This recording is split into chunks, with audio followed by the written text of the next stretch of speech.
Hi everybody, my name is Jo and I love to read. Today I'm going to be doing a review of Assassin's Quest, which is the third book in the Farseer Trilogy by Robin Hobb. This video is going to be full of spoilers for this book and the entire Farseer Trilogy. It's the last book in the series after all, I have to talk spoilers, and that's the main reason why I do reviews, is to talk about spoilers. There will not be spoilers for the rest of the books in the Elderling series, the Elderling world, because I am reading this in publication order. Therefore, I've only read the entire Farseer Trilogy. I haven't read anything else in the series. I gave this book 4.75 stars. It was really good. I don't quite know what was missing to not make it the 0.15 that it was missing to make up 5 stars. I'm not really sure at all. But I just have this feeling that I didn't quite visually love it the way that I have loved other 5 stars. But in the same vein, I did love it. It made me feel lots of things, and I'm super glad to have read this series, and I'm super excited to have finished this book. This was a very lonely book at the beginning, and I was reading it in a fairly lonely part of my life, so that was quite hard. I absolutely love Night Eyes. If it wasn't for Night Eyes, oh my god, I don't know how I or Fitz would have kept going. I love animal bonds. It's one of my favourite tropes in series. I just want to hug Night Eyes, and I know Fitz is unhappy at the end of the book that he has basically turned into a domesticated dog, but I don't care because there could not be no life without Night Eyes. And when they were trying to think, when Fitz was not knowing what to do because Starling was asking him, what are you going to do if you get back to Molly, and Molly makes you give out Night Eyes, what are you going to do? And I was just thinking, well, then Molly doesn't really love us then, because she wouldn't ask us to give up Night Eyes. True, she wouldn't have understood, but there wasn't like, there's no way. Sorry, Molly. I really do love Molly as a character as well, but Night Eyes wins hands down if she made him choose. I've seen other people call the start of this book, or however long it takes to actually start heading to Verity, as a bit Mirandering. And I suppose it could be, but I also feel like that's Robin Hobb's style. Granted, I've only read 3 of her books at this stage. Maybe things are different in the other trilogies, but at least in the Farseer ones, I definitely feel like they're a slice of life books. It's not always apparent that every scene or a lot of the chunk of the book is moving the plot forward. It just kind of seems like a lot of the time that we're going about the lives with the characters.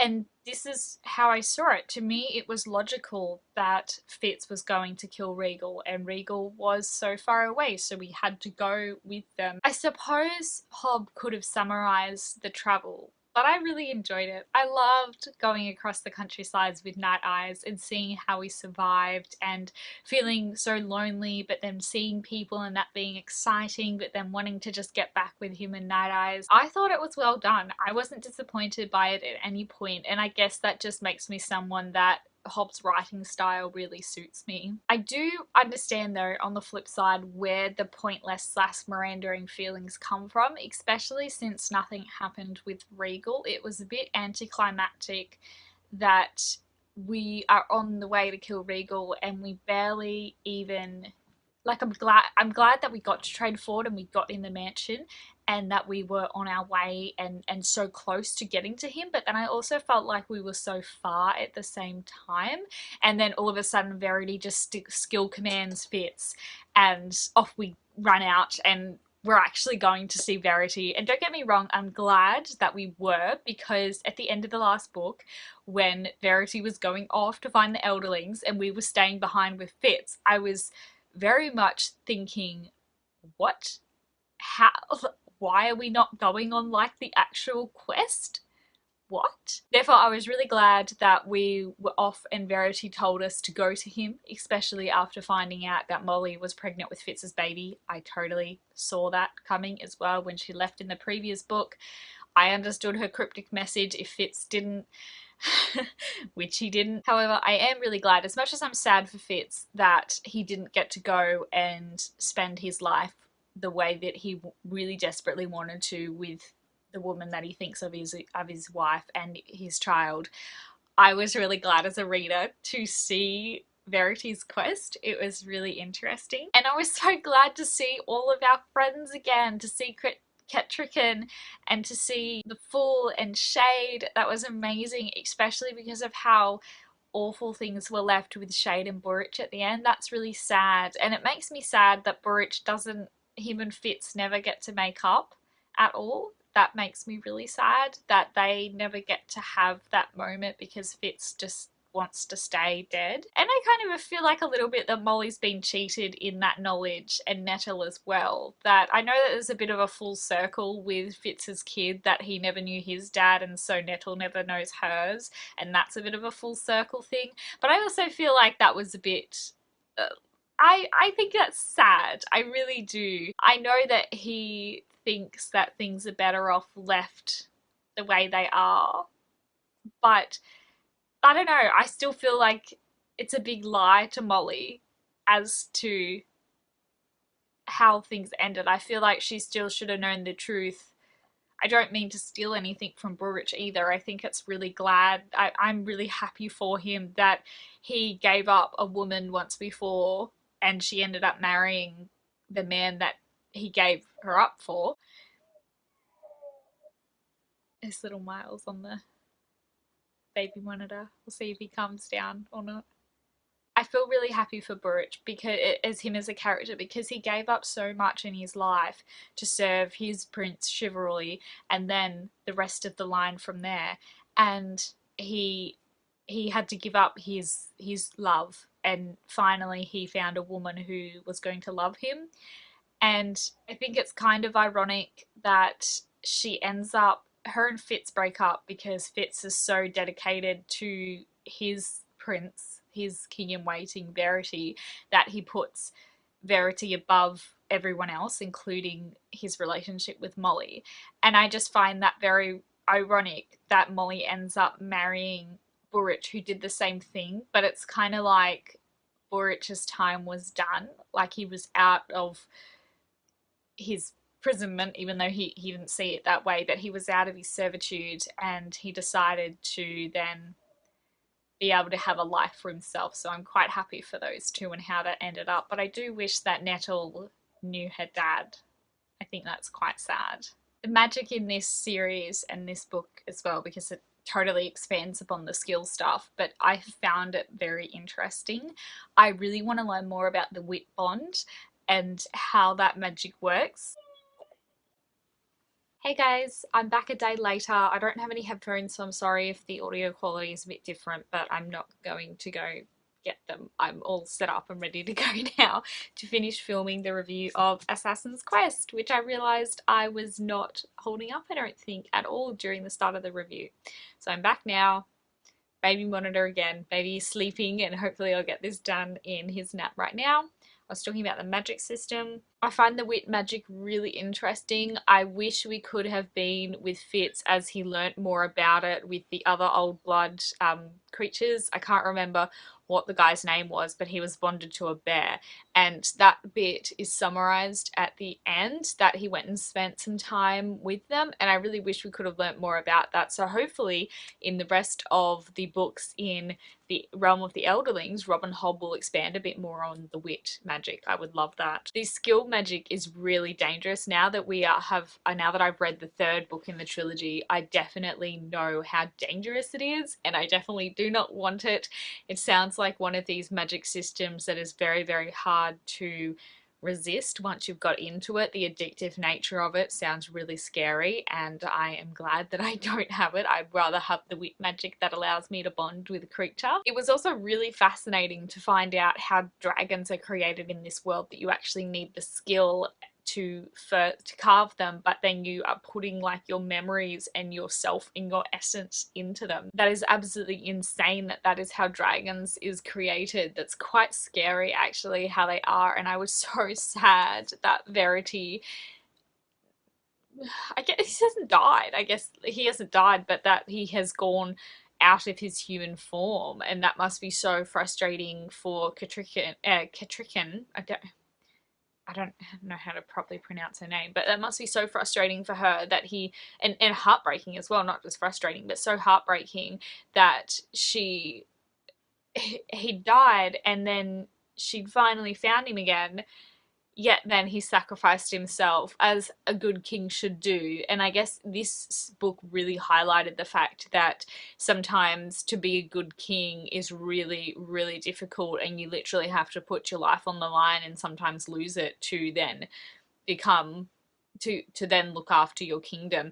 I'm interested to see whether Verity as a dragon pops up again in anything else. I'm so curious to see how far ahead the next trilogy is. I don't know when I'll read it, but maybe soon, because I'm so excited to see how this world continues and what of these characters ends up popping up in the next trilogies. I've never ever read a dragon story like this, just going back to the whole way that dragons are created. It's so unique. Not that I've read a lot of adult fantasies, so tell me, is this not uncommon? But it just seems really, really unique to me. But it also pains me that I can't, even though this is like one of the tropes in this book is dragons, I would not put it in a dragon recommendation video because there's not a lot of dragons in it, to be honest.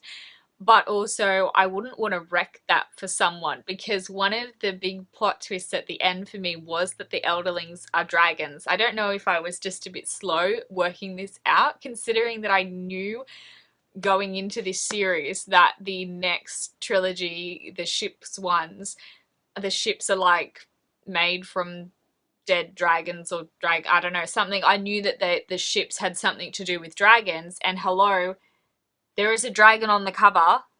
Maybe if I'd read most of it physically I would have got it, but it took me until actually seeing like a tapestry that had a dragon on it, like this way through the book, where we were actually at a point where Fitz himself was starting to click that the elderlings might have been dragons, that it actually took me that long to go, ooh, the elderlings might be dragons. I had no idea, even though I had two like pretty big clues. I'm really glad about that though, because I have had big things spoiled for me in previous books that I've read that I really loved.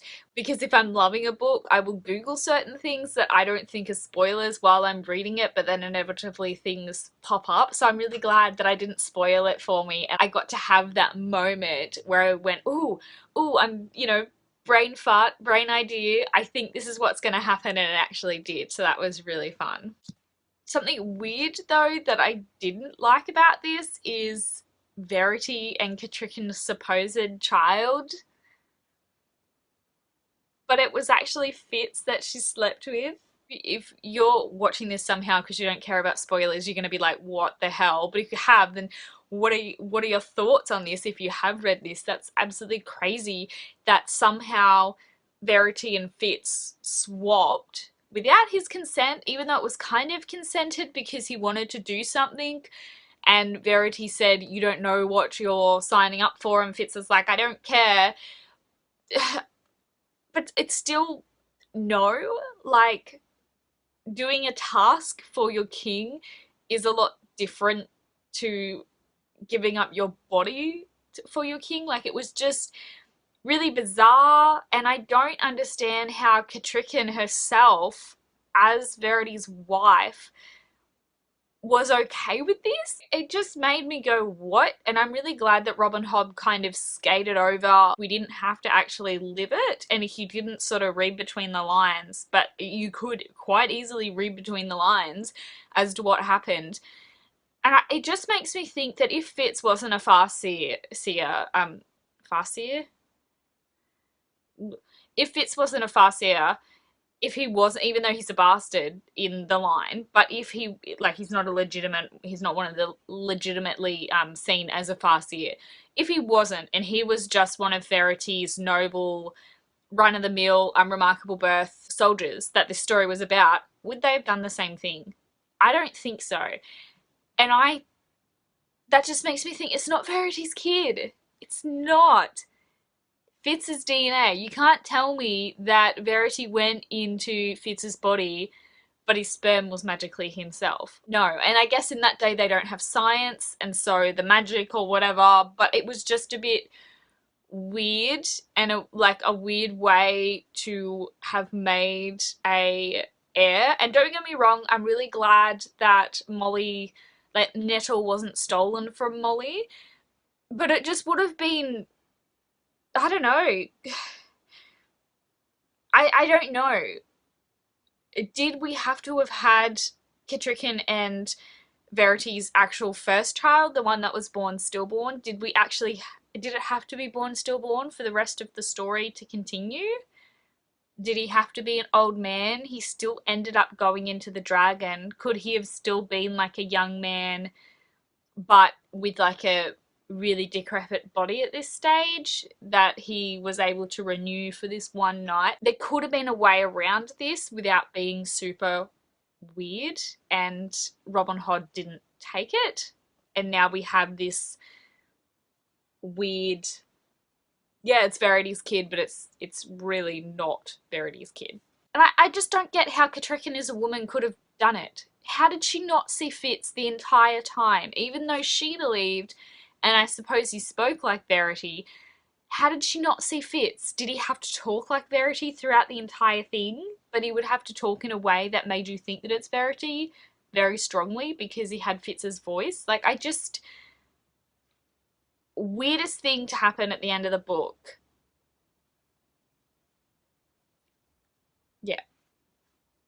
I do love the bittersweet ending that Robin Hobb gave us, though. I am hoping that there's a bit more of that in adult fantasy as I read more. Not so much that I am heartbroken and sad about everything, but enough so that the endings feel real and right and not slap happy. I was glad that it was a bittersweet ending. As much as I wanted Fitz to end up with Molly, and I so felt for him not being able to be there with Nettle, especially being a new parent myself, I really felt for Fitz in that moment that he was, and it makes me sad that he wasn't able to have that fairy tale that he'd imagined in his head and that he really wanted for so long. I love Verity as well, but this book really shows you how much you would sacrifice if you actually had sworn fetally to a king and being so close to a king. It really shows you that. That being said, I'm glad the ending was bittersweet. We've already talked about Burrich previous day at the start of this review, so I'm happy for him and Molly. I'm sad for Fitz, but I'm also happy that Fitz ended up, that Night Eyes and him ended up together, like not romantically, but that they got to stay together. And it was also really nice that Starling brought him a kid to raise. That was a good bittersweet ending. It wasn't so sad that I felt that Fitz was alone at the end of his days, and he still got to somewhat raise a kid, which I think that's what he would, as much as Nettle is his own and everything like that, but I think it would sort of help bridge the hole a little bit from not being able to be with Nettle. And my final note to end this review on, I don't think I'll ever do reviews that are like, I'm going to talk about the world building and the characters and the development and stuff, because I just don't feel like I know enough and I'm strong enough with reviewing to do that. So every time I review something, I have enough to say. I probably want to talk in spoilers, but I would never probably do the breakdown that some people do and talk about different categories and all that kind of stuff. I just like talking about how I felt about some things. And my final note to end this on is that I don't believe that Shade didn't know what Elfbark does to skill. I don't believe that he didn't know. Maybe I'm wrong, and it's supposed to be showing that a human side of Shade, a side of Shade that's not all-knowing and all-skillful, perhaps, but I don't believe it. And I was totally, when that thing was revealed, that Shade didn't know that Elfbark numbs skill, I was so prepared for there to be this epic twist at the end that Shade is actually a double agent and he was working for Regal all along and all this kind of stuff. I was so, or that he had his own agenda and was going to take the throne. I don't know. I was so prepared for that to happen, and I would have been probably heartbroken because I love Shade as a good character, but it would have been fine because it would have just made me go, oh my god, crazy, did not see that coming. If you've read this book, what did you think? Did you believe that, or was this some kind of insequential piece of information that you're not fixating as much on it as I am? But I just don't believe that with Shade's knowledge of poisons and plants and herbs and everything like that that goes into assassin craft, and him being like the herbalist, the unofficial herbalist in the castle, that he didn't know what Elfbark did, considering how much he gave to Verity over the span of this trilogy and Verity's life. Alrighty, that is it for my review of Assassin's Quest. Thank you so much for watching this video. I'm trying to do a few more reviews. I'm not very confident at them, but I had a fun time with this one. I'm glad I've got all the feelings out. Let me know if you've read this one as well. Did you enjoy it? What did you think? What are your thoughts? And I can't wait to continue on with the Realm of the Elderlings. Thank you so much for watching. Don't forget to like, comment, and subscribe, and I'll see you guys again next time. Bye!